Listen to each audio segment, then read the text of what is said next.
অনেক সময় দেখা যায় মুরগির বাচ্চা হঠাৎ পা গুটিয়ে বসে যায়, হাঁটতে পারে না। এটাকে আমরা বলি প্যারালাইসিস।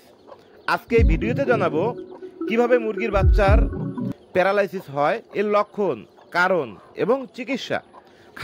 খামারিদের জন্য এটা খুবই দরকারি একটি বিষয়, তাই ভিডিওটি মনোযোগ দিয়ে দেখুন। প্যারালাইসিস মানে হলো শরীরের কোনো অংশ, বিশেষ করে পা দুর্বল হয়ে যাওয়া বা নড়াচড়া করতে না পারা। এটাকে সাধারণত ভাইরাস, পুষ্টির অভাব কিংবা ইনজেকশন ভুল জায়গায় দিলে হয়ে থাকে। আমার হাতে যে মুরগির বাচ্চাটা দেখতে পাচ্ছেন, এটা প্যারালাইসিস হয়েছে। এটার পুষ্টির অভাব, প্যারালাইসিসের কারণে হাঁটতে পারছে না, চলাফেরা করতে পারছে না। এটার সমস্যার সমাধান নিয়ে বিস্তারিত আপনাদের মাঝে আলোচনা করব, তাই সম্পূর্ণ ভিডিওটি মনোযোগ সহকারে দেখুন। ভিডিওটি স্কিপ করবেন না, টেনে টেনে দেখবেন না, অনেক কিছু মিস করবেন। তাহলে এখন বিস্তারিত জানা যাক কি কারণে মুরগির বাচ্চার প্যারালাইসিস হয়ে থাকে। চলুন জেনে নেই কি কি কারণে মুরগির বাচ্চার প্যারালাইসিস হতে পারে। 1. মারেক্স রোগ। এটা ভাইরাসজনিত একটি মারাত্মক রোগ। 2 নম্বর সমস্যা হচ্ছে নিউট্রিশনাল নিউরাইটিস। যখন ভিটামিন B1, B6, B12 এর ঘাটতি হয় তখন এই সমস্যাটা দেখা দেয়। 3 নম্বর যেটা হচ্ছে ইনজেকশন বা ভ্যাকসিন ভুলভাবে দিলে নার্ভের ক্ষতি হয়, সে কারণেও প্যারালাইসিস হতে পারে।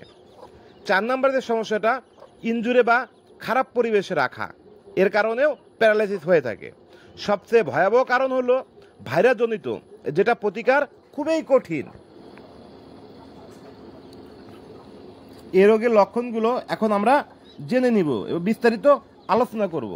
এ রোগের লক্ষণ, কিছু সাধারণত লক্ষণ হলো 1 বা 2 পা দুর্বল হয়ে যাওয়ায়। অনেক সময় 1 পা দুর্বল হয়ে যায়, কখনো দুটোই দুর্বল হয়ে যায়। অনেক সময় পা গুটিয়ে বসে থাকে, মানে চলাফেরা করতে পারে না, সেজন্য পা গুটিয়ে বসে থাকা। দাঁড়াতে বা হাঁটতে না পারা, দাঁড়াতেও সঠিকভাবে পারে না, হাঁটতেও সঠিকভাবে পারে না।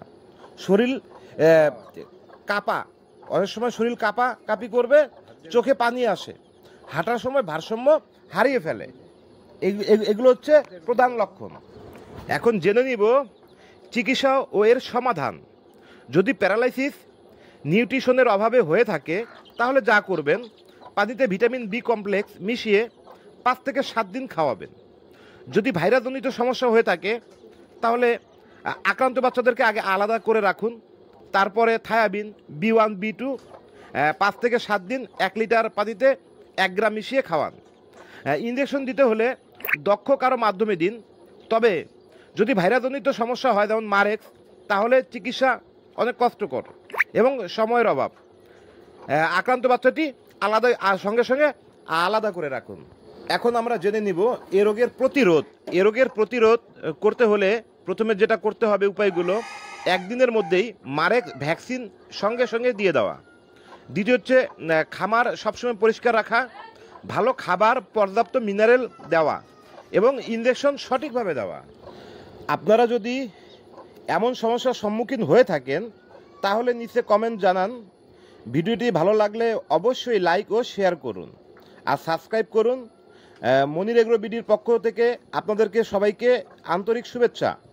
নতুন নতুন খামারি বিষয়ক ভিডিও পেতে দেখা হবে পরের ভিডিওতে। সেই পর্যন্ত ভালো থাকবেন, সুস্থ থাকবেন। আপনাদের যদি কোনো মতামত থাকে অবশ্যই কমেন্ট করে আমাকে জানাতে পারেন, অথবা আমার হোয়াটসঅ্যাপে যোগাযোগ করতে পারেন। ইনশাআল্লাহ ভালো থাকবেন, সুস্থ থাকুন, নামাজ পড়ুন। নামাজ বেহেশতের চাবি। আল্লাহ হাফেজ।